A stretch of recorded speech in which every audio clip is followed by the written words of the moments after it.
turning darkness into light. Stars up in space, nothing's the same.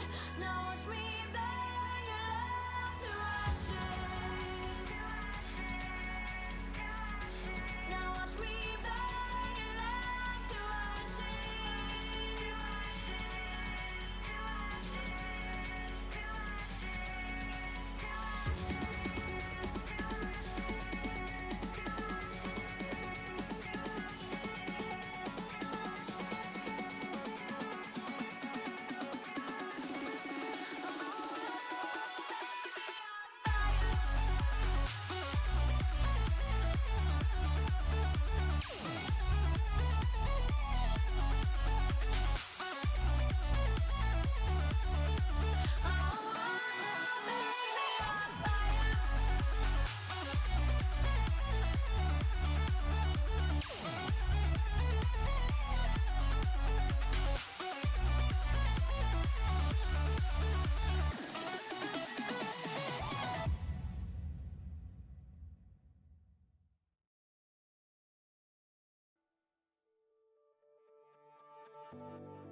Chase the wind and touch the sky. A star's light shines on long after it dies. Oh, in the night, I live every day as if it's your last. All memories been bright like beacons of the past. Oh, in the night, now we race against the sun. Now we race against the sun.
Hi, and welcome to Chobo Star League.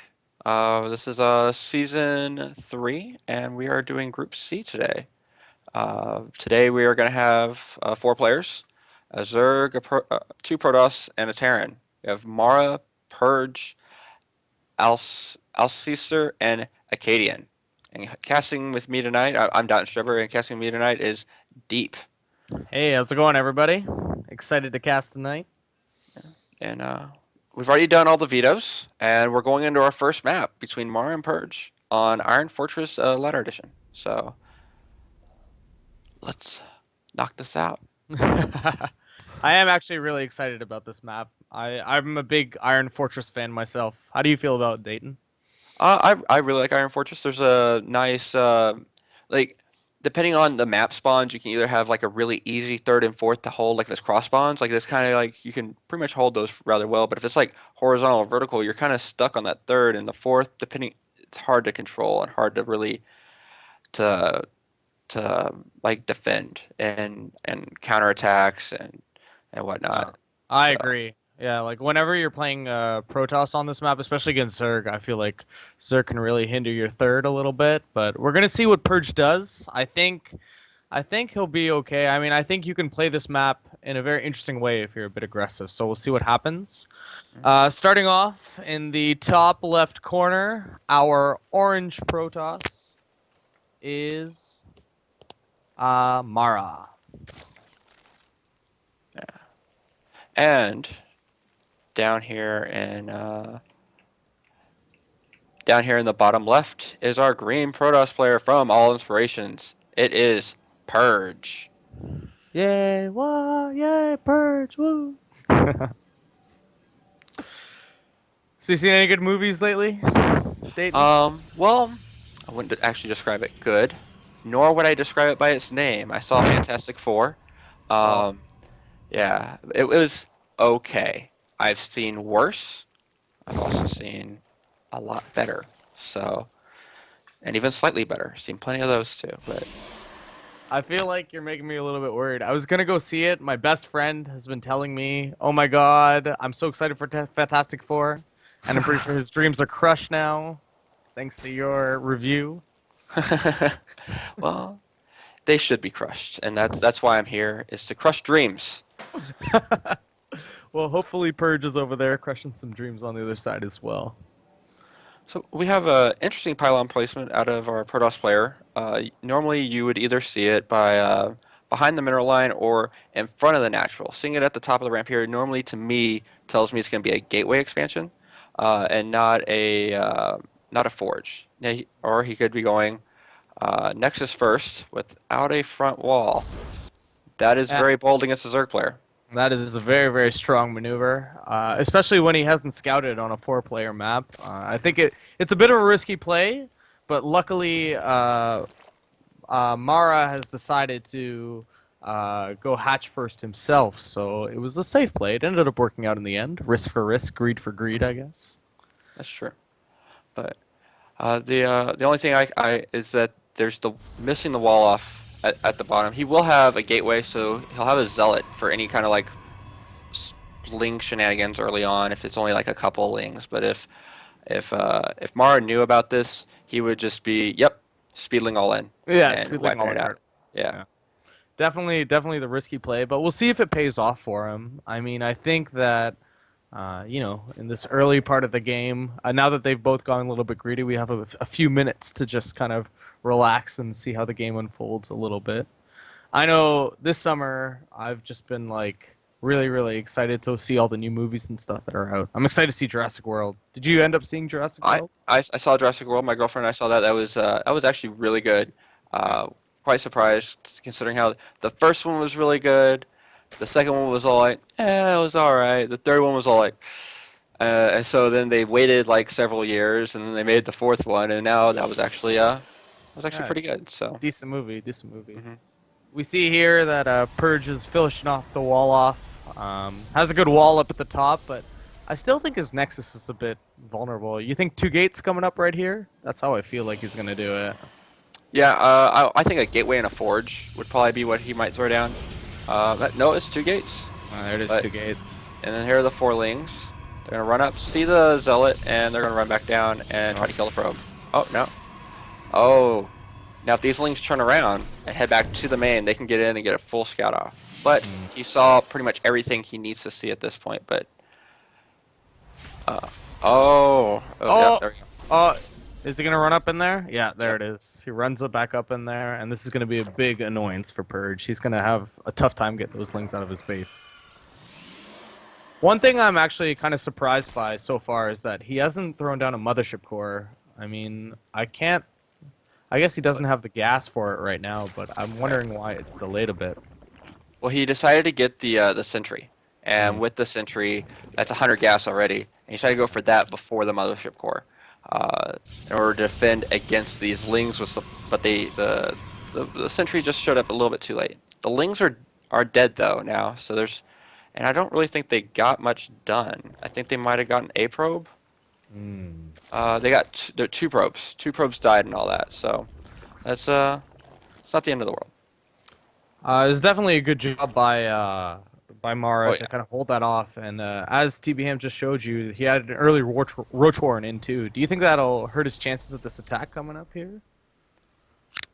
A little bit. I mean, right now to me it's looking like it could be zealots, or no, it could be zealot stalker. I don't see sentries. I mean, if the mothership core was there too, or was out already, he could do like the mass zealot. I can't remember the Zerg player who did it, but or the Protoss player who did it, 2 Zergs, and where they just did like about 12 to 16 zealots, and they just took out the third like right off the bat. Yeah. I can't remember who did that as well, but I remember that attack. That was dangerous. I definitely watched that. Was like, I gotta try this on ladder. That was like immediately what popped into my mind. But he's putting some early pressure on the third right now, as you can see. And he's dropping out a lot of pylons up there, which I think is a really interesting maneuver as well. I think So we'll see what happens. yeah, so either the Zerg player can devote all his forces to killing the pylons and letting the zealots kill a third, or he can try to kill the zealots and he just keeps warping in more zealots because there's so many pylons. Third got canceled. The drone lived. The drone did live. I think Purge is definitely living up to his team name of All In just a little bit. Yeah, This is definitely a bit of a strong attack coming out of him. I mean, I clean back, but there's enough roaches here. I believe this should get cleaned up if he focuses down those zealots first, then gets on those stalkers. There's no blink, so these stalkers are gonna have a little bit of a. Well, there's also no speed either for our roaches, so the stalkers are gonna be fine. And definitely taking out the Rotorn was a pretty smart maneuver. I mean, maybe he can whittle down these roaches a little bit and try to make something work, but I'm not entirely sure about how well this attack is going to go. The Hydra Den is already on the way, and he has a fair number of roaches, so hopefully he controls well, and we'll see what happens. He's moving in here to the natural, holding it down. I mean, he needs to get those zealots in front and maybe tank a couple of those lings coming out, because I have played against the lings a fair few times, and stalkers do not do well against them. No, he just all right. Now he's moving the lings out so they're not stuck in the roaches. But things are coming back. There he is. Oh, and he attack moved those plates instead. So that first shot from the roaches went off on the plates, and the lings swip around to the back of the stalkers, start beating on them, but some zealots assist. Really nice moves by Purge here, trying to focus down the roaches one by one. But a couple of wasted shots there as well, you know, hitting a couple of lings there, and that's going to hurt his all-in a lot.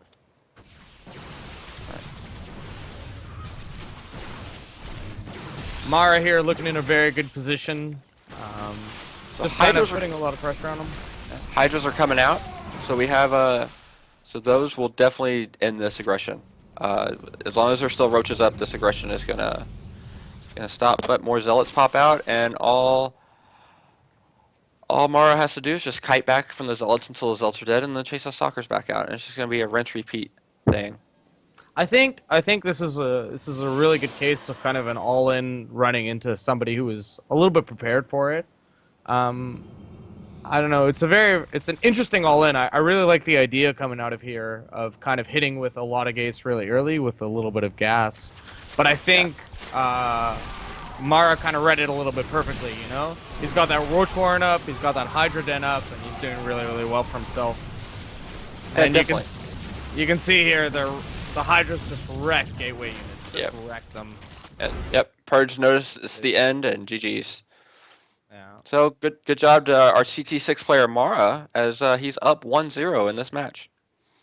I thought that was a really well played game by him. I mean, it was really smart to get that early Roach Warren. You could see that even as the gate, what's it called, Warp Gate was just finishing, he was already with that Roach Warren ready to go. You know, and Roaches really shut down any gateway aggression that comes out early in Yeah, the game. yeah, definitely. And if it was just Lings, like if he was staying on Lings, like that build would have worked perfectly for our Protoss player and for Purge, and it would have been Purge's win. It just Yeah, so happened Roach definitely. Warren came out as a defensive, and it really saved Mara's butt. I think that shows the you know the quality of really good defensive play. You know, covering all your bases. I think those lings earlier on. I don't really know. I think maybe a couple of chrono boosts on the warp gate, maybe even get it out a little bit quicker. You know, would have helped him a little bit. But I thought that was a good build.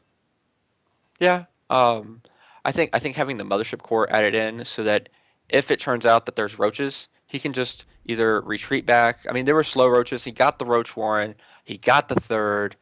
I feel like he stayed too long. And if he went back and teched up, transitioned out of it, he would have actually been in a much player place. Definitely, Uh-huh. definitely. Sorry about that. That's my phone. Don't worry, that's an awesome ringtone you have. I love Yes. it. I love Portal. I haven't played. Did you end up playing Portal 2? Yes. But now that we're in, let's introduce our players. Spawning on the left side of the map. It's our all inspirations player. In green, it is Purge.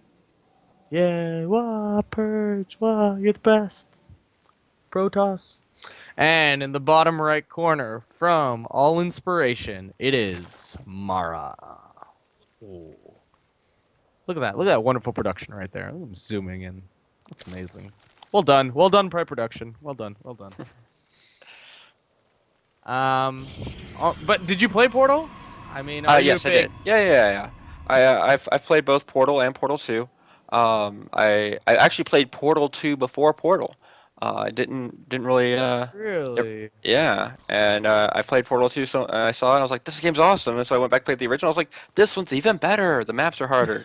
So, I but ended up actually my first experience with Portal 2 was I played Portal 1 and I was like a huge fan of it. And I ended up playing Portal 2 with one of my friends and we ended up playing like locally on an Xbox 360. I have mhm, to say it was one of the best gaming experiences of my entire life. Just sitting there and figuring out puzzles with somebody else. It was a really good yeah, time. yeah, definitely the co-op was an experience that was very good in Portal 2, and what didn't even exist in Portal 1. I did like Mara scouting behind this mineral line before he decided to plant down that drone to his hatch. Definitely a smart move, and Yeah. especially, I mean, I think it's also really smart by Purge. I mean, to follow up with the Forge Fast Expand up there, Mhm. Forge first. There's a big risk of a cannon rush, so smart move by Mara to kind of just check all his bases, and I think you can see his defensive play really coming through in this series so far. Yeah, he has the Overlord at the front, watching for the probe. He saw the probe, and he sent a drone down to yep. Oh, and there's the pylon. Oh, This there's the will be an pylon. attempted cannon rush, or it could be a fake. Now You that the think? Oh, second pylon down, so it looks like oh he's making a pretty good commitment to this one. yeah, he's just now pulled the rest of his drones on down, and so at this point it's Also, a more big about point is Mara has just sent his Overlord is just coming into to Purge's base, so he should be just seeing the Forge now, and now he'll mhm. see the expansion going down. So we'll see how he reacts now. You can see he reacts perfectly by pulling his drones right back. Really solid play by Mara so far in this series. Very solid play.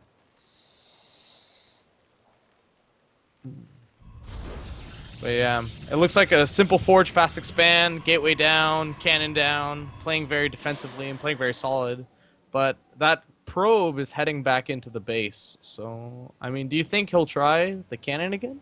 I think so. I mean, if it doesn't get spotted, oh, there it goes. There it is. But there's lings out. If the lings need to leave the probe alone and get that, yep, got canceled, and that aggression's over. There it is. That's the end of that. I think it was a. Sorry, go ahead. I felt that he could have gotten that cannon rush off because there wasn't the drones got down there too late. He could have dropped down multiple cannons in the mineral lines, like so that you can't get a good surround on him. And even behind, he could have just chased his probe around the whole time and he probably could have gotten it off because it was a hatch first. There were no lings on the way, and it would have been either a forced cancel on the natural or the natural had been killed. See, personally, I always feel uncomfortable doing a cannon rush. I never feel like I'm completely ahead with it. So whenever I see players attempt it or something like that, I think you either have to go for it or you have to just pull away right away. And I think that second pylon was a little bit of a halfway kind of maneuver, you know? Yeah. I think he wanted to go for it, but he kind of held himself back, and I think that hurt him a little bit. I don't think he's too far behind, but we'll see how the rest of the game develops.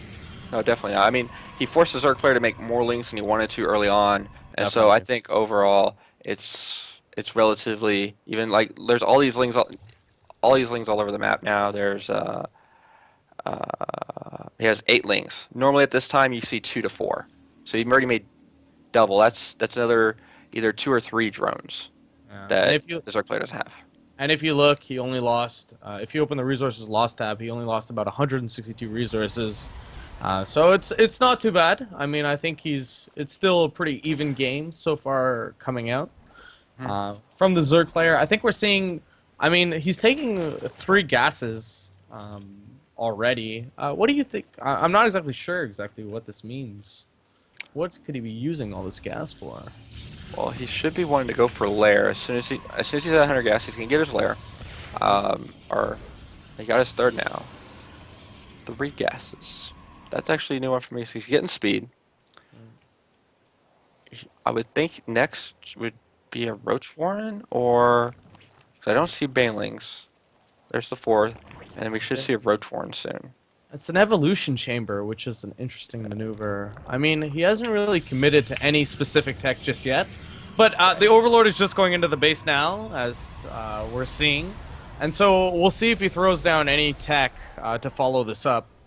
He's getting another gas, his 4th gas inside of his main, and a 3rd base at the same time. So we'll see what happens. The Protoss player at the same time is grabbing his 3 gates and Robo facility, and he's cranking out Immortals. So I guess he thinks there's definitely some roaches out there somewhere. Yeah, and Immortals are just a strong unit to use against Zerg, and but so this could very well be a. Could it be a sentry all in? Maybe. There's only 1 sentry right now. He'd want to already have up 3 at this point to start generating energy. So I don't think that's what we're going to see. But there they are. 3 sentries coming in. So maybe that's what we could see. We could see a sentry all in, and 3 more gates behind it. It's definitely leaning that way. Does he have +1 attack? Let me just check real quick. So that Overlord... Yes, he does have +1 attack. Sorry, go ahead. That Overlord sees the 3 sentries in the main, or in the natural, I mean. So he sees like those, and he already knew there was a Robo facility on the way. So at this point, he has to know what's going on, that this could be an Immortal Sentry all in. And sorry, go ahead. There goes a Hydrogen. Yeah. So no Roach Warren. It's gonna be Ling Hydra, which can be strong against this. You don't want to wait for the units to get to your base. You want to keep poking them so they keep throwing out force fields, wasting that energy along their way across the map. And that's how you're supposed to stop an Immortal Sentry all-in as a Zerg player. But it is a very, very, as Parting has showed countless times, it is a very, very strong all-in, scouted or not. Yeah, definitely. So, I mean, he's already got the pylon on the other side of the map, and he's all ready to go. Oh, a couple of lings there on hold position. He definitely knows it's coming now. It really comes down to the force fields, I feel like. It comes down to how well or how poorly those force fields go. Now this is a new one for me. He's actually breaking down the rocks here, and so that pylon won't be as protected anymore. Normally you warp down on the low ground as your army gets over there, and you go like the long way around, and you just warp down there. But this way is also a viable method. But oh, nice concave from our Zerg player. Definitely. A couple of late force fields there, just a little bit. Ooh, Mothership Core gets focused, and there's no retreat for this army. Has lost almost all of his sentries. But he is getting a couple of the Hydras there. So, but the problem was, I think he put those force fields kind of behind the units to try to kind of hold them in. But really, Right. in that situation, you want to put them in front of the units to kind of push them out a little bit, so you can section them off a little bit Yeah, better. Definitely, But wonderful, definitely. wonderful concave there by Mara. Wonderful concave. Um, And one thing that was missing from Purge, like if he was gonna force field them so they stay and they can't run, that's when you want the zealots, because the zealots just the hydras can't kite, and the zealots just shred them. Um, at this point, Mara is just gonna play defensive, and as long as he holds off this aggression, he's got this game. I mean, the supplies are already 131 to 89, and anytime you're doing an all-in like this, or a very strong kind of gateway-based attack, being this far behind the Zerg in supply is usually not the best thing. Usually not the best. But you can see force fields going down, but there's a hole in them, and there seems to be the Ling's just getting right on top of them, and there's GG. Yep, a little GG. He knew what happened and was all like, "Whoops, that's it. I missed my force fields. They came out too late. The lings were already there." I think that was a really good series by Mara in the sense that he really showed the kind of the benefit of strong kind of defensive play. You know, he took those gases really early, and so when Purge was kind of moving across the map, when he saw the attack coming, he could just make so many Hydras at that time that he could kind of hold the attack very easily. Yeah, definitely. And so right now we're gonna take a quick little break in order to get set up for our next match between Alcester and Acadian. We're gonna get our vetoes and our map choices knocked out. Shouldn't take us that long. So we'll be Awesome. right back. See you soon.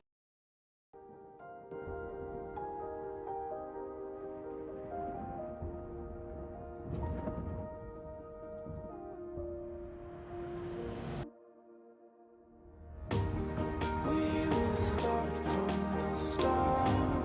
We will start from the start. We will start from the start. We will start from the start. We will start from the start. We will start from the start. We will start from the start.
When you reach the end, will you wait for me?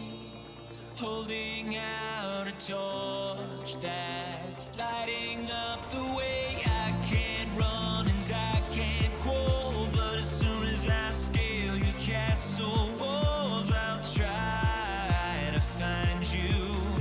'Cause I know I see it all tonight.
hear the rain, and it sings to me the ballad of your name.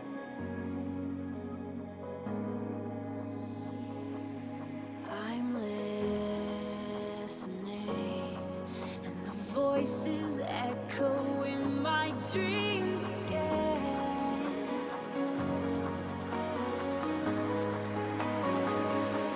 Another day,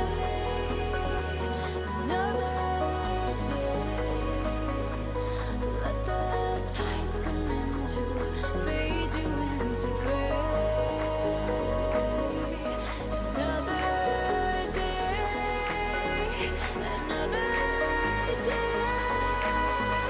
let the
Hey, and welcome back. As you can tell in the brackets on the stream, Alistair's been walked over. He was missing. He didn't accept the invite for 10 minutes, and so he's been walked over. And we'll see if he's back in time to face off against Purge in the losers match. But we're moving on to the winners match, and it's gonna be Mara versus Acadian. We're heading in right now.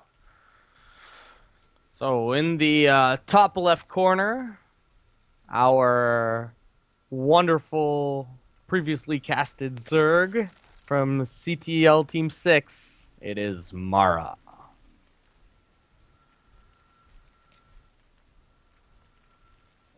And in the bottom right is our blue Protoss player with Team All Inspirations. I kind of feel like I'm saying this again.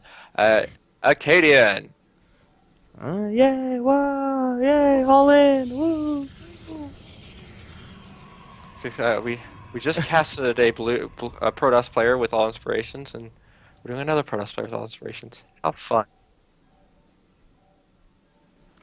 Well, it looks like they have a good, strong showing. I think that's a sign of a really, really good team. I remember when we played them in the Chobo Team League, they actually did have a very, very strong lineup. So I was impressed with the players that I played. A little bit all-in-y, but definitely good. I played Acadian, actually, interestingly enough. So it looks like we're gonna have a possible gateway expand out of Acadian. Let's see what else. Let's see if any gas goes down. It could be a one gas cyber core expansion, I definitely which is think common. I definitely think this is one of the more interesting kind of builds that have kind of come out of Korea. Just because I think it's so cool because it's like a cool mix between a Nexus first and a Gateway expand as well, you know? Yeah, But definitely. it doesn't look like he's going for that, which is unfortunate. But I definitely enjoy that new style that's been kind of coming out of Korea.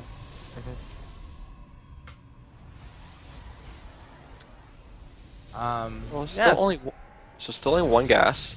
So either it's gonna be a 4 gate, or we're gonna get an expansion coming up soon, which I feel like we'll get the normal expansion. We went Hatch first on the other side. He's playing, so Cadian's playing very defensive in this match, and Mara is just going standard. Definitely working out well for him. Definitely. I think these all inspiration guys are a little bit known for their all ins, just a little bit. So it's been smart by Mara to play very, very defensively against them, and it paid dividends in the last series. So we'll see if it works out this time as well. Yeah, definitely. So warp gate started. Zealot is out. Wall is complete at the top of the natural, and a second probe is heading out. The first probe is heading around on the south side of the map, and the second probe is waiting at the natural. Yeah, so we should see that Nexus coming down here shortly. And 400 minerals. There's the Nexus. There's the Nexus. I think it's already interesting that he has the probe already out on the map. He's trying to see what's up there, and I think that's a really smart move to get it out there early, just to not only get the scouting in, but also Yeah. place down some pylons if there's some aggression coming out. Yeah, and the Overlord saw that probe leave, so those 4 Lings are looking for that probe, and they found it, because he doesn't want, because Mara doesn't want Acadian to know the third's timing, whether there is a third or not. I will say there is nothing worse as a Protoss player than seeing that initial kind of sneaky probe get out there and then get spotted right away. I mean, you just feel like nothing's going right already. We'll see what happens. We'll see how Acadian bounces back. It looks like that probe's actually going to live, so that's good. A probe went around the other way, and it should get spotted here shortly by one of these Overlords on the top side. And that probe does live. It was at red HP. That's where's it at? Got all the way down to 5 HP on that probe, so Nice save. That was definitely a good save. But you can definitely see a bit of a 4-gate pressure coming out of Acadian so far. I think it's a pretty smart build. But again, Mara has kind of this style where he stays on 2 base for a little bit longer than most Zerg players, and he's getting that Rotor in a little bit early. So this pressure, it's a little bit ill-advised. yeah, definitely. It could very well be because he knows these players do these all-in style builds and just knows I need a Roach Horn if I want to be defensive on this. I mean, he's already got the spine coming in, 5 roaches on the way. These zealots are definitely going to run around and be a bit of a nuisance. They might get a queen here. Oh, good micro by Mara to pull it back. Oh yeah. The queen's still alive, 13 health, but the queen's getting ready to go down. There it is, down right away. But I think this style by Mara of getting the earlier War Torrent and staying on 2 bases for a little while is definitely paying off against these all-in players. There's 4 stalkers there, but with 12 lings on the way, I mean, it's gonna take a bit more pressure on the side of Purge to kind of, or not Purge, on the side of Acadian to kind of push in there a little bit. It's getting some good damage done. Yeah. And based off the build out of Acadian, this really just looks like a 2-base 4-gate, and it's weaker than a 1-base 4-gate because it's so delayed. And I mean, you get a little bit extra mineral income, but you're spending 400 minerals to do it, and just to get out much later. So Mara's in a much better position, I feel, and just. But I will say, I mean, I'm very impressed with how much he's making this work. I mean, he cut probes pretty hard in order to get this many units out as quickly as possible. So this is definitely a very, very committed attack.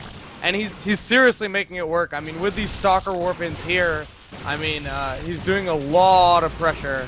But you can see that Mara's floating quite a few minerals. And now with 11 roaches on the way, finally using up all that larva. I think he should be able to push it back. I mean, I don't know. It's getting really, really close at this point.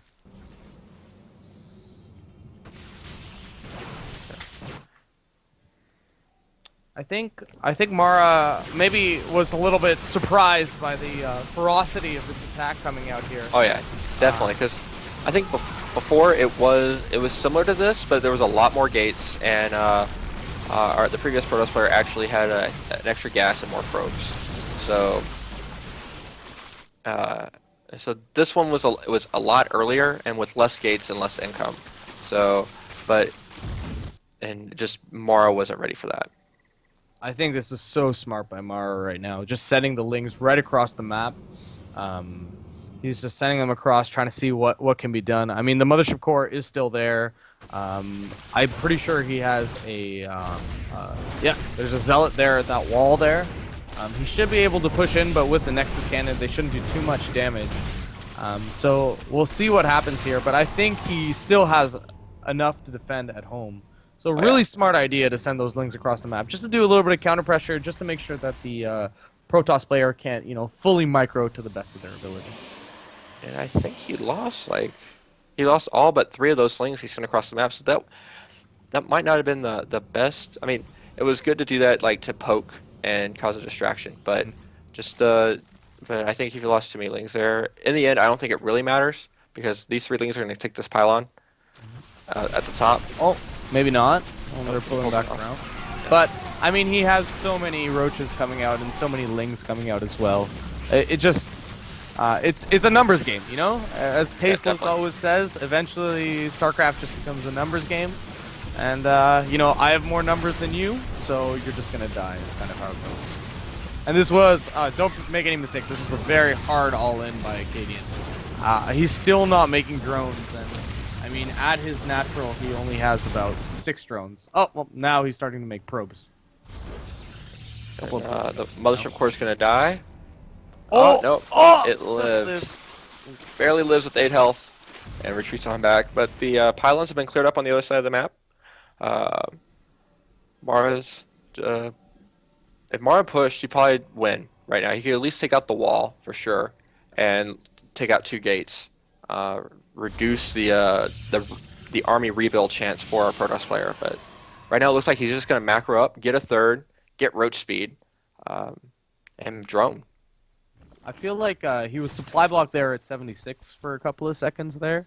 So that's why he didn't feel like he could attack right away. I know whenever I feel supply blocked like that, I feel like, oh, maybe I shouldn't attack right away. Maybe I should just hold back just a little bit. But definitely attacking would have been a good choice. And he has an Overlord inside of the base, so he's seeing everything that's happening inside of Acadian space right now.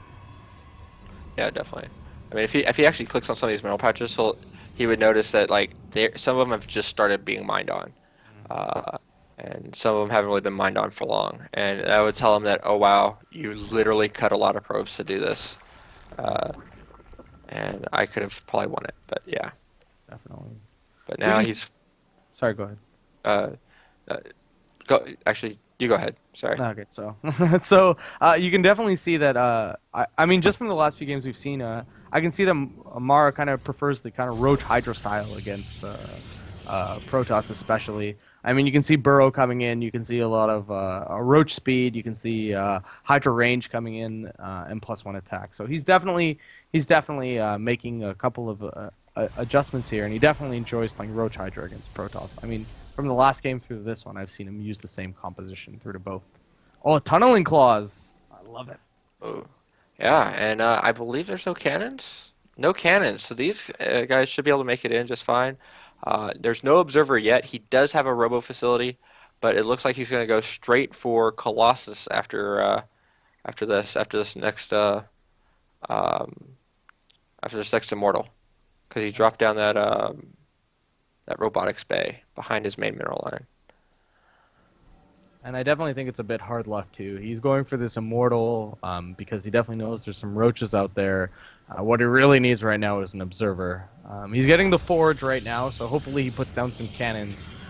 But I'm not sure if he's going to have them in time. I'm not sure.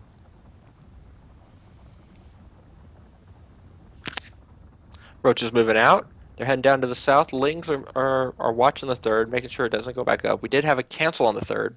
Um, it almost died though, so that was really close. Zealots are running up, and they should take care of those Lings. Um, Very smart move. And while he's pulling a couple of lings and a bit of the attention up towards the third, and knowing he's going to take a third, Mara's so smart moving in with all of those roaches, making sure that his opponent doesn't have much more time. And there it is. There's the burrow. I love how he burrowed just the group in the front and burrowed and tunneled them in. Took out both Immortals really fast. 2 or 3 waves, they're down. Acadian calls GG. And very manner here. Follow up GG. And that's it. Mars takes game number 1. Yay! Mara. Yeah. I have to say, I am completely impressed with Mara's play so far. I mean, I feel like he's reading his opponents extremely well. The early War Troyan, the staying on 2 bases. Both of the players that he's played against so far have tried kind of early aggression against him. And, he's just sitting back and he's accepting the aggression and then, putting his own little counter aggression.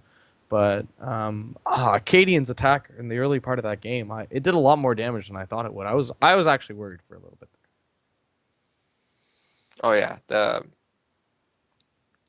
That was a little scary there at one point when I said that this is a later 4-gate, and then all of a sudden like majority of Mara's army was dead and it was mostly in eggs still, and I was all like maybe I just gave him a caster curse or something. I don't know what I just did, and then all of a sudden Mara came back and I was like, okay, cool, I wasn't completely wrong. Awesome. No, there was definitely a drone pull in there too, somewhere in Oh yeah. those worrying moments, So I definitely think that was a really strong all in by Acadian. I was impressed by how fast. You didn't expect that many units that quickly. So a very very smart all in by him. But again, I think that idea. I mean, if Mara had taken a third base at any time during that, the game would have been over so quickly. Oh yeah, definitely. But at the same time, he had something there. I don't remember what it was, but he had something there watching the third base the entire time to know when a third went down. I saw the blue dot on the mini map the whole time. I didn't quite check it. It could have been it might have been the probe over there that built the pylon, and just waiting there. And then that's the one that built the second pylon closer to the front a little bit later on. Oh, I did. But I think by both players. I mean, smart plays in the early game, definitely by both players. Definitely thinking it out. Um, but yeah, definitely an interesting, a game right there. I think Mhm. it really showcases kind of, and I said this before. I think Mara's style of kind of staying back and playing a bit defensive is paying dividends. Oh yeah, definitely. He's waiting for the Protoss player to make the move, and then he just counters it. Definitely. We'll see what happens this game. I mean, in the second game of the last one, I'm still trying to figure out how, like, that build that he kind of did. You know, he took kind of those three gases, but he didn't commit to any techs right away. So we'll see if we see the same thing this game. Yeah, definitely. Yeah, Mm. definitely. I hope we see something more like macro-ish out of Acadian. I think that's the way to handle Mara because in the last three games that Mara's played, he's gone up against pretty much all ends every time and not really much of a macro-oriented game. And Mara's held him off all like, hey, I do this all day, every day. And so maybe it's a macro build that will throw him for a loop like, what's this? A Protoss that doesn't all in? I don't know what this is. I'm not sure what I'm supposed to do, but spawning in our lower right position, our wonderful Zerg from CT6, who's been putting on a defensive showcase. It is Mara. And spawning in the top left is our blue player from All Inspiration. It is Acadian. Yeah, wow, Acadian, wow, he's so good. I love Protoss. Sorry. Caster bias. Hashtag caster bias. Is that Casper? Yeah, we have not yet seen my race perform, so it's like I have no bias yet.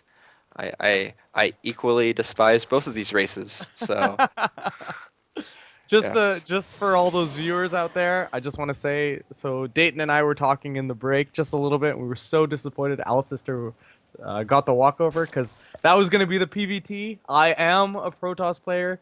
Dayton is a Terran player, and I think we would have had a lot of good things to say about that series. definitely. But we have our Acadian doing a scout. This looks like it could be like this map was done as our second map on the last game. This could very well be a cannon rush. But if Acadian heard from Purge that hey, cannon rush don't work, don't do it, then this could just be a trick. Force the pull first, and so now Acadian's just gonna go home and Nexus first into. Oh no, Forge first. Oh wait. Oh no, there it is. The Nexus Uh, first. maybe. I don't think he's decided yet. Oh, Probe's heading back in. I think he wants to see if it really was a pull first or not, and what's coming up next. And so he's going with the Forge first. That's actually smarter here with that pull first, in order any kind of early link shenanigans could cause an issue. So, but he's completing the wall off before he builds the Nexus. Hmm. Playing very scared here. It's just like showing that like, hey, I don't want any link shenanigans at all. Let me get this wall completed, then I'll build the Nexus. I think after the defensive play of the last game, I mean, he might be a little bit scared that there might be something cheesy coming his way, and I can see where he's coming from. But I think in having the God mode, overall thing, this might be a bit of a mistake. But there are Right. six lings on the way, and six lings moving across the map. So Yeah, definitely. And the main issue he's going to run into here is the fact that the sixlings are already halfway across the map. The cannon just went down, and unless he chronos out that zealot, I don't think he might just lose that probe, or the links might just run in. Oh nope, never mind. He threw down a pylon at the front. Very interesting that timing on that pylon. I don't know when he saw those lings though, so I didn't see that. So what happened was he had the probe that he scouted with across the map, and the Zerglings killed that probe. So that's how Oh, he knew right away okay. exactly what was happening. Very, very smart play by Acadian. This second Yeah, cannon is obviously a little bit more careful, and Mara is going to respond the perfect way by taking the third base. Really, I'm just very impressed with his play yeah, so far. yeah, definitely. Especially since he saw that second cannon go down. Now he doesn't know if the second cannon was canceled or not, but that's 150 minerals. That's one less gateway right off the bat. So any kind of early aggression's already been delayed, and so that means that third is a very safe third, especially for Mara's play Definitely, style. definitely. I have to say, throughout this entire day, I've been very, very impressed with how Mara has been playing. How do you feel about Coda, Dayton? I mean, I'm not a super big fan of this map, but how does a Terran player feel about this map? Well, on this map, we really love our Reapers, and because that very short like travel distance from main base to main base with those Reapers is just so nice on this map. And you can usually get there before either the Stalker or the Mothership Core gets out. You might get a probe or two, or get the full scout off, see if it's a Nexus first, or if it's like you're missing a pylon. Let me go find your proxy Oracle. So yeah, this map I quite enjoy in both in TVZ, TVC, and TVP. This is a really strong, I believe, Terran favored map, but maybe not just Terran favored, but just it's strong for Terran. I definitely feel like it is a pretty strong map. As a Protoss player, I feel like the thirds are just a little bit too exposed for me. I mean, the ramps coming up and down on both. I mean, Yeah, knowing which one to take is a little bit tough. yeah, and real quick, the Shrine has just gone down within range of the Overlord, so this is not going to be something that is uh, too much hidden from our Zerg player. He knows this is coming. Still no spores on the way, though, right away. I mean, I know he has a couple of minutes to think about the spores. Oh, no, there they As are. you said it. They As I went said down. it, and there are the spores. He just noticed it, and the Roach Warren is already well on its way. Just Mara has been playing a very, very strong defensive game, just scouting really well, reading his opponent, just knowing, having the perfect counter. Really, just having the perfect counter. For any Zerg players out there having problems in ZVP, I believe this is the games you want to watch is Mara's ZVP games. Uh, Definitely watch these. Look at his timings when he sends his overlords in. Those are good timings to find out, hey, what build is the Protoss doing? Look at the overlord placement. That's a good way to find out where to put your overlords to see what build he's doing, because he literally saw the DT Shrine because of an overlord placement. So this is really good out of Mara on his defensive game. And I definitely think even if, I mean, just highlighting that Overlord placement, I mean, he has one just to the right of his base. He has one right over the third, seeing if there's any third to be taken. And he has two in position if they want to move in to scout the main base and the natural, you know? That his Overlord position is just so key, and especially that one right behind the natural. I mean, that one is actually the all-star Overlord. I mean, it's just Yeah, it can see everything. yeah, definitely the one behind the natural at the Protoss base is the All-Star Overlord. I agree. I love his Ling movement. He's sending his Lings all all over the map, going like, "Where's this proxy pylon? Where's this proxy pylon?" There, and so he's looking for it, and it's kind of like in an obvious position, and there's one that's more like in a uh, uh, and like in a better position, I guess you could say, like a safer position. The ones Lings just found. I think it's such an interesting thing whenever you're playing Protoss, there's this extra meta game that kind of goes on about where you put your proxy pylons, you know, because everybody kind of puts them around the same place. But we have DTs moving in on the third right now. Yeah, but there's already overseers, there's already cannons, and those two roaches are the only ones that need to take care of this. They told the rest, "Hey guys, we got this. We got this last DT. You guys stand there and see how it's done." And so that's what happened there, and that's how those roaches died.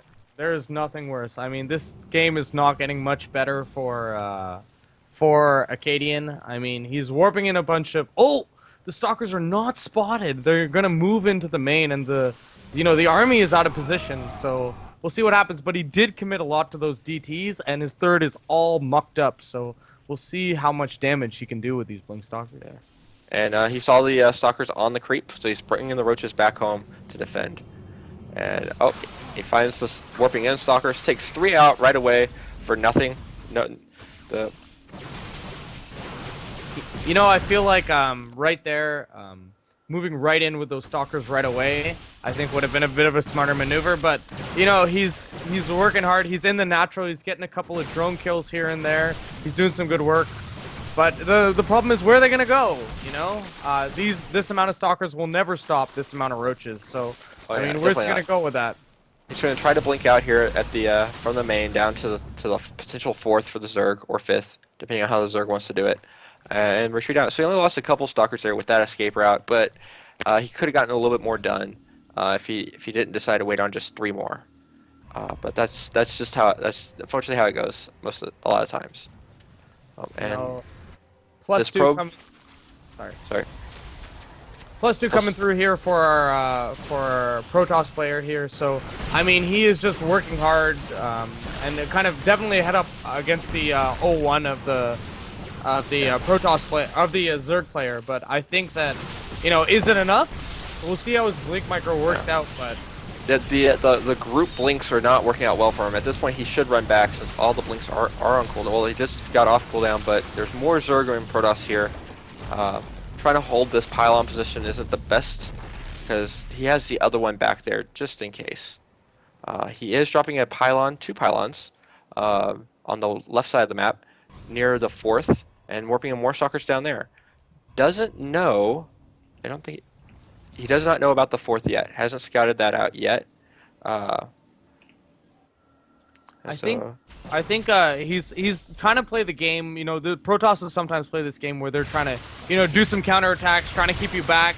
I feel like this is the Zerg game. I call it the Zerg game just a little bit, where Zergs like to counterattack you when you're moving out to try to kind of keep you from moving out and attacking them. And you can see the Protoss kind of in the opposite position here. But Mara very smartly, he's not going to turn around. He is just wrecking the front of the base. And he's just letting his reinforcements deal with what's happening back home.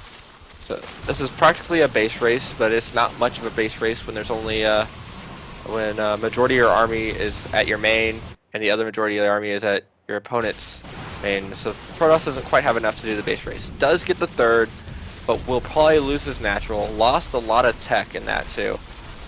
No more stalkers, only zealots to warp in, and no more DTs either. Got the DT shrine. He did already finish that blink, but for just blinking 2 stalkers around isn't really gonna do much for you. Definitely a smart decision to just get that DT shrine right away. And there's the GG. Cadian knows that there's not much you can do from this position. And Mara with the wonderful play coming through. Yes, definitely. Amazing games out of Mara, and 2-0 twice in a row. Will be the first one to move on to the next round. And at this point, we're going to take a short break, and we're going to move on. We're going to get our vetoes done for our next match, which should be between, hopefully, if Alcester is back, between Alcester and Purge. Purge, So, yeah. Let's play Purge. See you soon.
And we're back.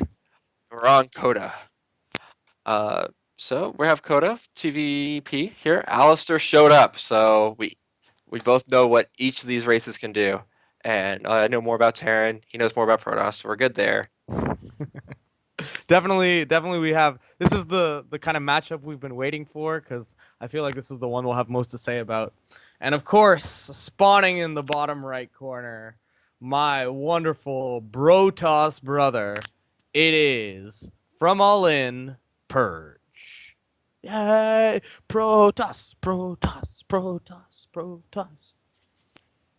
And in the top left, uh, with Team Formless Gaming, also with Dust Gaming, is our red Terran player. We don't need any special Protoss name for Terran. We just already know that. Is Alistair. Boo. Boo. Sorry. Okay, It's all good. maybe some caster bias coming in there. Maybe. So, pretty standard still. Yeah. On this map, we have our TVP. Uh, really strong to do and probably you should probably go with a Reaper expand here, or at least a Reaper opening of some sort. You get that Reaper over there quickly. You can get a good scout off.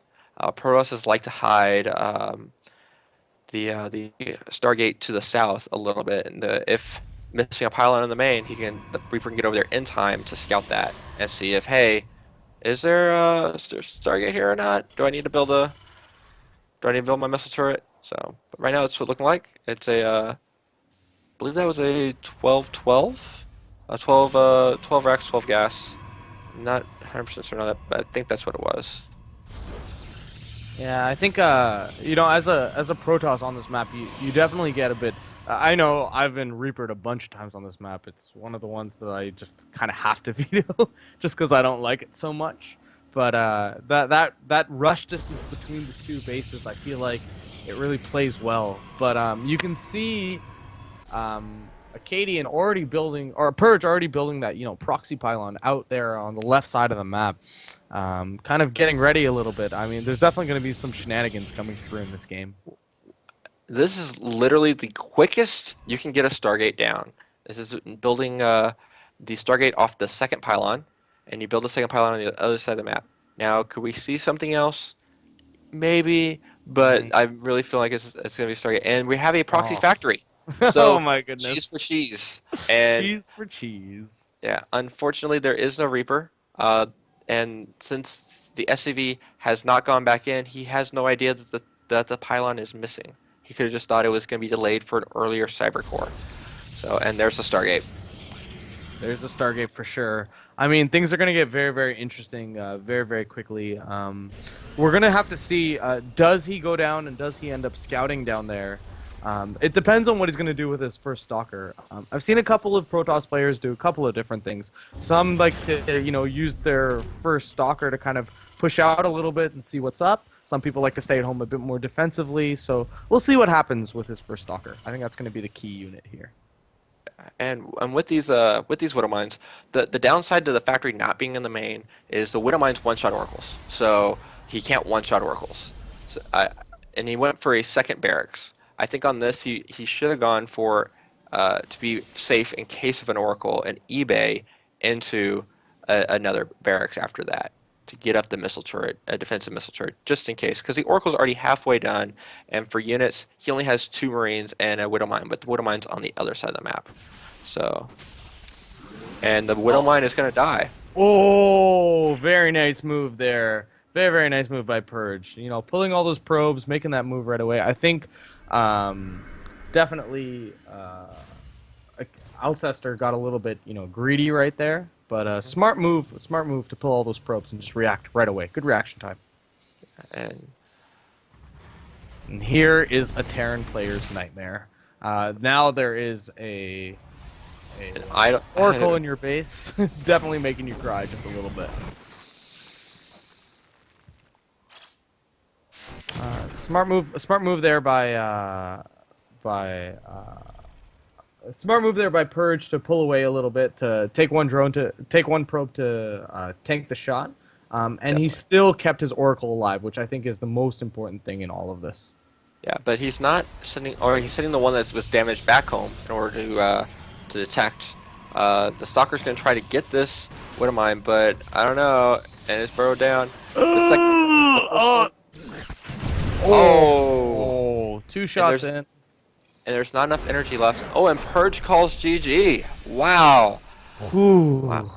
yeah. The How do you feel about that? Do you think that was a little bit fast? I mean, 10 yeah. probes killed is a bit much, but how do you feel about that GG Well, timing? the thing is, he killed a lot more SCVs. So I feel as though the Protoss player was still in a very good position, though it was a lot more even than he would have wanted it.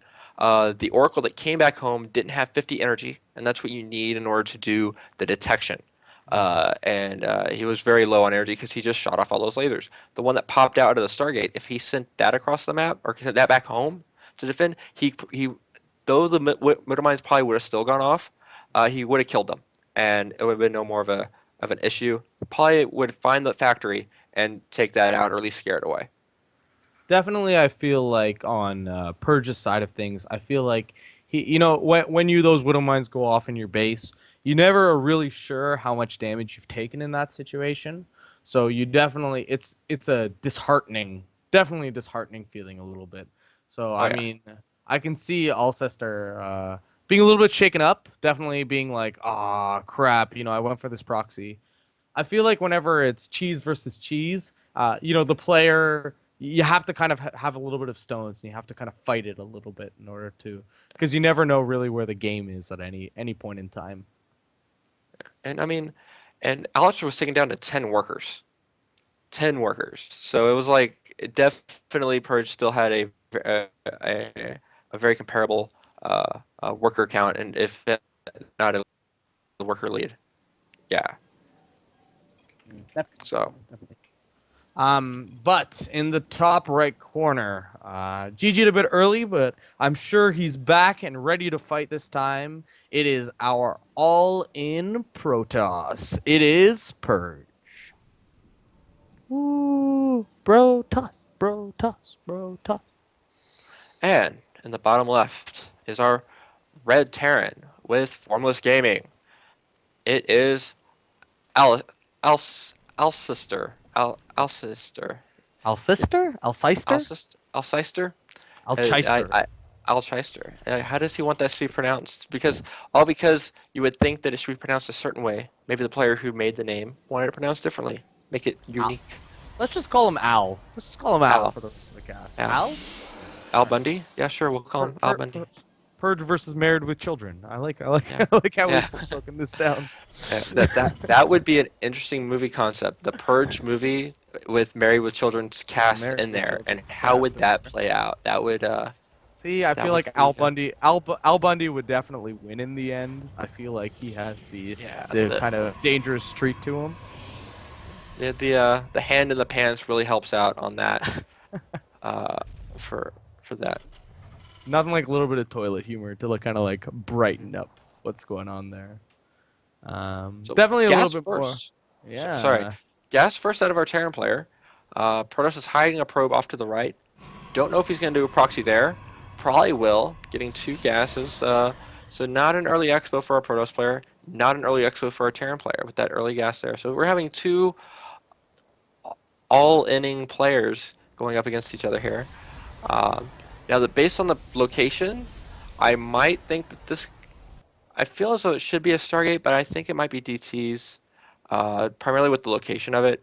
He could be trying to hide it though, because the SCV is going up north, and I think he's gonna be dropping another factory because he realized, hey, what a mine's good unit, and doing it again. Yep. But I think this might be. I mean, it's pretty far from the base for it to be Widow Mines. Do you think this might be like he'll build a starport right away and maybe go into Hellions or something like that? Maybe a Hellion drop? No. I don't. Well, it could be Hellions, but I think he's going to lift the factory up and fly it over and land it, and that's a really good spot to hide the Widow Mines. And I think he's anticipating his Protoss player to expand to the backdoor natural. And if he doesn't, then he can just walk him up to the main. So this might be a Ah, little bit delayed, but there's the Twilight Council. So yeah, I think if the probe stays, it could be DTs. But if he leaves, this might be a blink. or he's going to go place out a pylon and then come back and place out the DT shrine. Is what I think is going to happen here. Yeah, I'm pretty sure that he's going for more of a DT kind of a play. Um, but I'm definitely taking notes on where this. I'm definitely going to go check that factory location from now onward because I know proxy widow mines are my like. Oh, they give me so much trouble throughout the day, and to see them twice in a game. I mean, it's. I think it's a really smart build here by Al, married with children. Our married with children pro Terran over here. hmm And so it's gonna be Blink. So that's definitely strong. You can definitely transition from Blink into DTs. And all right. So right now No, I, the Widowmine sees that there's no natural. Uh, the Stalker was working on the rocks, and if he got the rocks down, this Widowmine would not be in there.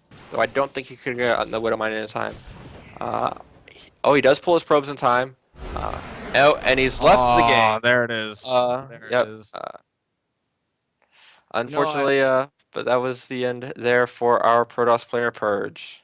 I just want to stand up for Purge just a little bit. I mean, for those of you who have never played Protoss, to know what it's like to see Widow Mines just wandering into your base, it is very disheartening. It hurts a lot, especially when you lost to them the game before. So, I think Purge definitely did leave a bit early, but I definitely feel his pain just a little bit. And just for the viewers' note, in the party chat, Purge did say good luck versus Acadian before he left. So it could have just been a Widow Mines and leave and then go, oh yeah, forgot a GG.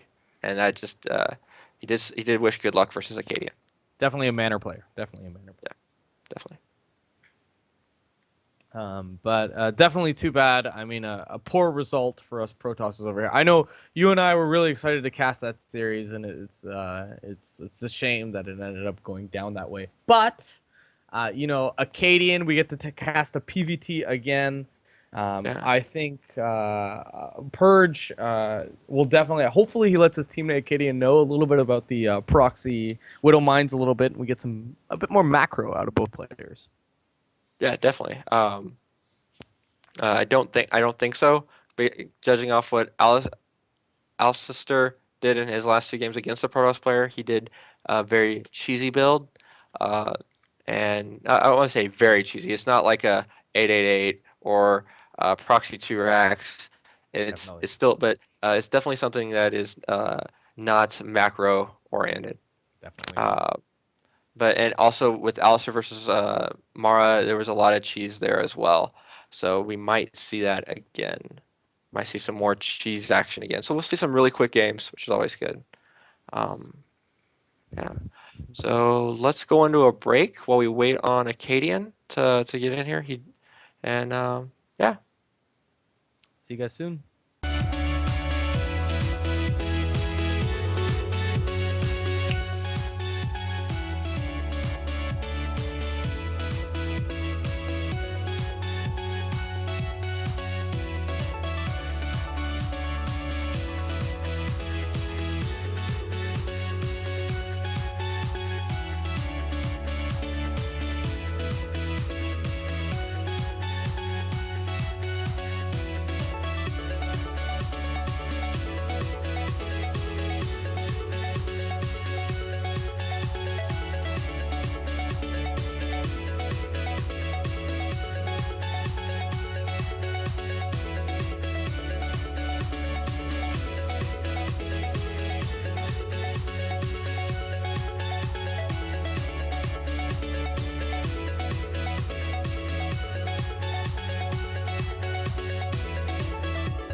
And we're back. We have our next TVP, Alcester versus Acadian, or Al Bundy versus Acadian here.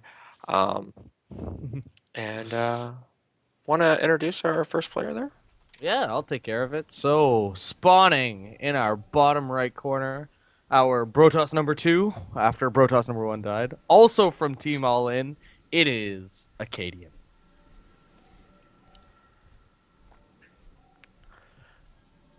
Yay!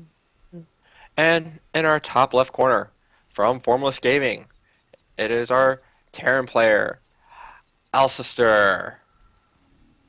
He's doing Boo. what Terran do. Kill Protoss with Widow Mines. It's what we God damn do. it. It's I what we hate Widow do. Mines. I hate Widow Uh-huh. Mines. Since Heart of the Swarm has coming out, the Widow Mines have been the bane of my existence. But well, hopefully Acadian has a better defense against them, and hopefully his teammate Purge, give him a few tips here and there to kind of let him know what was up. Yeah. I don't think you can undervalue the idea of having a teammate play somebody before you have to play them, right? I mean, Oh yeah, hopefully you got a few tips in the chat and definitely. stuff like that too. And we have a gas first out of Alistair, so we could very well see another proxy factory again with Widow Mines, or this could be a completely different build, depending on what he wants to do. There are plenty of places to hide, and to hide the factory here. I mean, it's not the easiest, but he could hide it just left of the main base, along the bottom of the arc down there, yeah, right around there, and just float it up into the main. And hopefully the Protoss doesn't actually scout over there as Widow Mines start running from that direction. But he is putting a pylon over there, which is good on him to get a little bit more vision in his base. So that definitely helps with that. I think it's a really solid play so far coming from Acadian. I mean, clearly he knows something is going on. The early scout, I think, is indicative. The pylon placement is definitely indicative of that. And also, he's not taking too gas, right? He's not cheesing right away. It looks like he's going for something a little bit more standard. Yeah, and or it could be the 4 gate cheese. I mean, either way, because 4 gate cheese you get 1 gas. So, but yeah, and he does see the early gas, clicks on the gas geyser, and knows, hey, a lot of gas has been mined from this thing. Uh, I could be seeing a proxy factory if he was paying attention to the last games. I think his there's the early factory coming in right away as well. But it's Al it's really happening. likes this. Yeah, it's in the main, of course, which is very, very important. But he definitely likes his early factory plays, which is definitely interesting. It's a style that I don't enjoy playing against particularly, but definitely annoying to all Protosses out there. Definitely good for early aggression. And there is the Nexus coming in. Yep. So we have one player going for more of a standard play, and the other one going for more of an early aggressive. Not necessarily cheesy yet. We'll see on how much he devotes to this build, to see how cheesy this could be. Um, So Dayton, just like kind of walk us through this build. So I guess you're going right into the factory and then the starport, and then he's putting a tech lab, I guess, on the factory. So Tech Lab normally will either mean you have Siege Tanks, Ravens, or Banshees. He is getting the second gas. Normally, if you go for the Siege Tank build, you typically get the second gas a little bit earlier than that, but he can still do it. And he's probably going to be doing the Siege Tank Raven build, where you make a Siege Tank and a Raven, or you first make the Raven. After that, you lift the starport off, move it over, and make a couple Siege Tanks out of there. Push across the map and use the Raven's point defense drone to stop the Photon overcharge and take out the natural. That is the goal of this build. You could try forcing your way up the main ramp and finishing the Protoss off, or you could head back and take your natural and be ahead. I think typically you kind of want to end it there, depending on how much you lose in that aggression to begin with. So we'll see. We are seeing the Robo's facility out of the Protoss player, so that does help defend if he were to get an early Immortal up. But he is going for Observers first, so It's definitely it's not looking so great right now, but hopefully he sees the tanks coming in right away. I mean, I know as soon as I see a tank, it's immortal, immortal, immortal. He's spending his chrono boost really, really well, just kind of chrono boosting probes out decently well. And if we look right now, he's ahead 32 probes to 23 SCVs. So he is ahead a little bit in economy, and he's got that second base when there's no second base in sight so far for that Terran player. Yeah, and we're getting the second racks down. We're also getting a medevac up. Keep those Marines alive. But we only have one siege tank so far. At this point, he should be pushing out. There's no real point to wait yet because he hasn't started. He just now started the siege tank, and the longer he waits, the more units the Protoss player gets. And the And Immortals just started. Yeah, Mortals just started. I was just gonna say that. I mean, definitely smart move here by Acadian. I think he smells something is coming, and Immortals right on the way. And just as we say that, the Terran player starts to move out. So, if you were a Protoss player here, I mean, how's it looking right now? I mean, that observer is definitely gonna get picked off right away unless he pulls it back. Oh, there it goes. And a very, very quick photon overcharge coming through. But I don't know how I feel about that siege up. I mean, it's really far away, and it really doesn't do much damage to the Protoss. Right. But if the Protoss decides to go, hey, what's out there, and pokes out, then the siege tank gets a free shot off. But he did unsiege, and he's moving a little bit closer.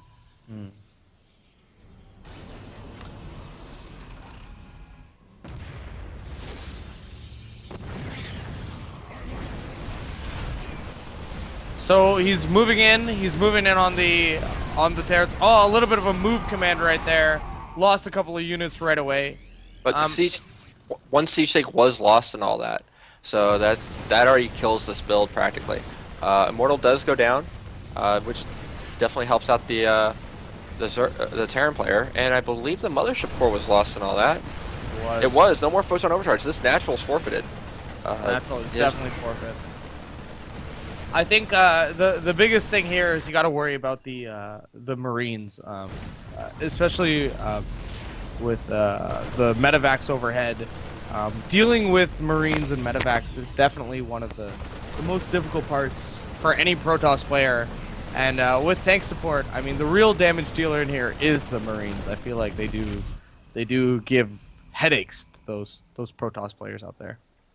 Oh yes, and the siege up is a good siege up here.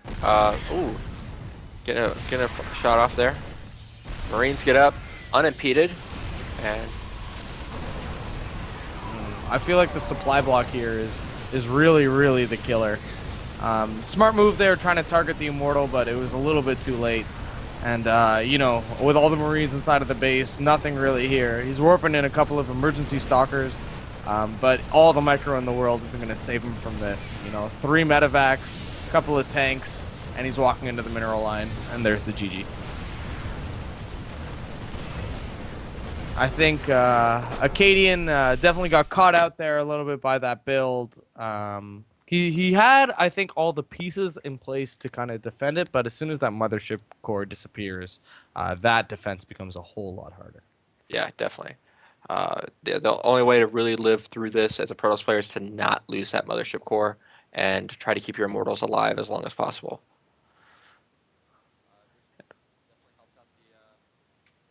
So yeah, that was another interesting game.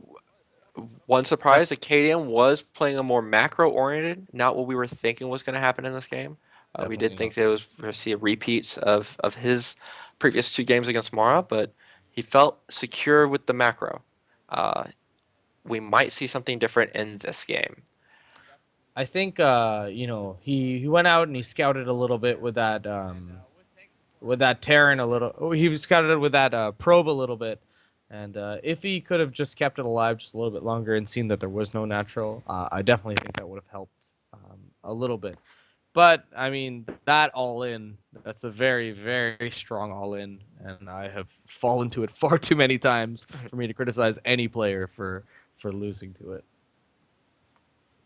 Unless you see it coming, it's a tough one. It's a tough one to defend. But you know, as soon as that mothership core goes down, it gets really tough out there. But you know, we're moving on here to Dash and Terminal.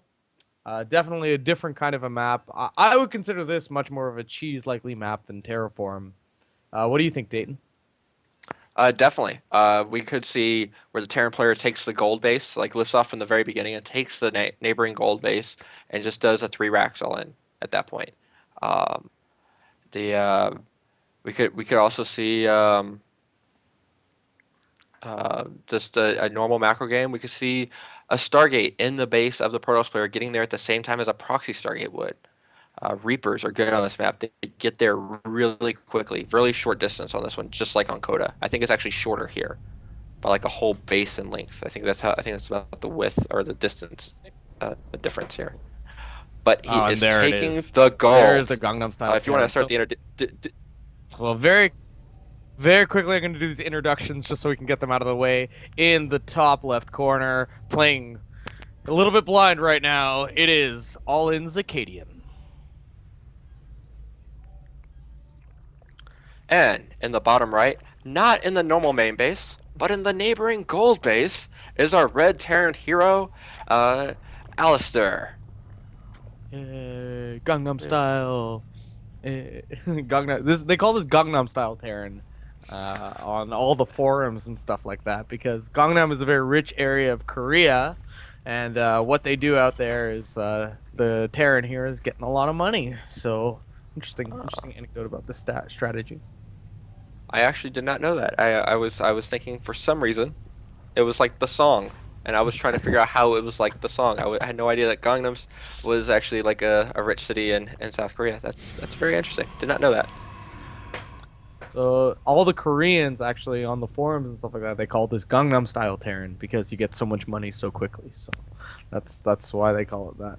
So So when our sorry, go go ahead. for it. When Our you take the gold, what is the common follow up that we see after this?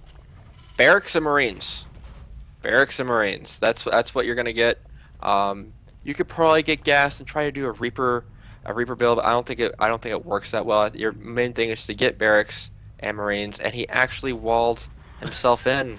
He couldn't quite drop it, and so he could have loaded the SCV into the CC and then exited out the back if he really wanted to get him out over on that side. But that way works too, just dropping it back there too.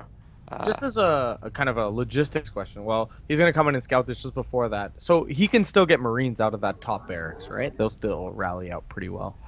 I think so, but I can't make a promise here. That's he might just lift the barracks up and fly it over once it's done. You can just do that too.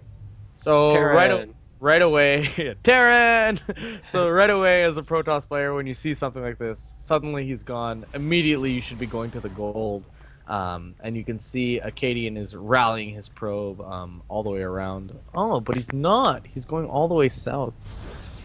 Let's see, where is he looking right now? Acadian definitely has not scouted this yet, but he's throwing up a couple of gates in response, and now he's sending his probe up in the right direction. I recognize this build now. This is practically a 420 blaze it. Pretty much the goal here is at 4 minutes and 20 seconds. You pull everything and you blaze it across the map. Yes. But it's 4 minutes 20 seconds with let's see 4 minutes 20 seconds. He pulled some SCVs, not all the SCVs, and he's going. This is terrifying. This is Yes. completely terrifying.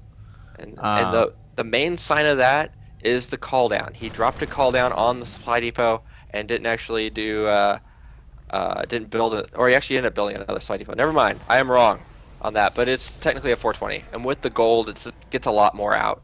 Uh, so this is a First Stalker is out. He's gonna have to just kite this and try to micro this as best as he can. The key is not to lose too many units. I think he's doing a pretty good job so far. Ooh, a lot of probes going down. He's Yeah, gonna try to focus. hold it as much as he can. But there are more Stalkers on the way. 2 Stalkers out now. If he can come out and he can start to kite these Marines a little bit more, he might be able to hold on. But a lot of probes on down so far. well, we have our Artosis pylon right now, so there. This game is over. So well, maybe, and there's the GG. Yeah, but the warp gate was almost done. We were looking at a possible 4 gate here. I think the initial intention was to go with a natural. I've met this on the ladder as a Protoss player. in an Archon mode with one of our teammates. And what we decided to do actually kind of worked a little bit was we dropped a pylon above the gold base, and we had done and we did warped in uh, cannons, and so they shot down at the gold mineral line and prevented the Terran player from mining there. And we put cannons at our base. Our cannons at our base were too late, and we actually still lost the game. But if we did it a little bit differently, it would actually worked out a lot better in our favor, I think. Yeah, I think you need a. I mean, one of the things that I think Al also did really well throughout all of his games was he picked very, very smart cheeses. You know, cheeses that really kind of abused the map very, very well, and that was a key example of that. You know, Yeah, he definitely knew right to go to the gold. He knew exactly when to build his marines and exactly when to move out. So very smart play by him. definitely. Um, and so, grats to Alistair. So, out of our players, we have uh, Mara and Alistair going on to the round of 16, and we still have another series to cast. That will be on August 15th. It may be us. It probably won't be. Probably Quali will be back then, and you'll have your normal caster back. Yeah, So, definitely.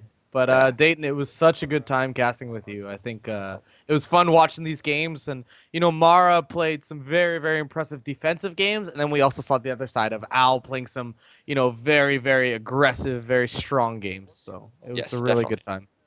Yeah, definitely. And Fun so, casting though. Thanks for having me, guys. yeah, thanks for coming, and I was happy to get the invite. So. I think with that, we should be done.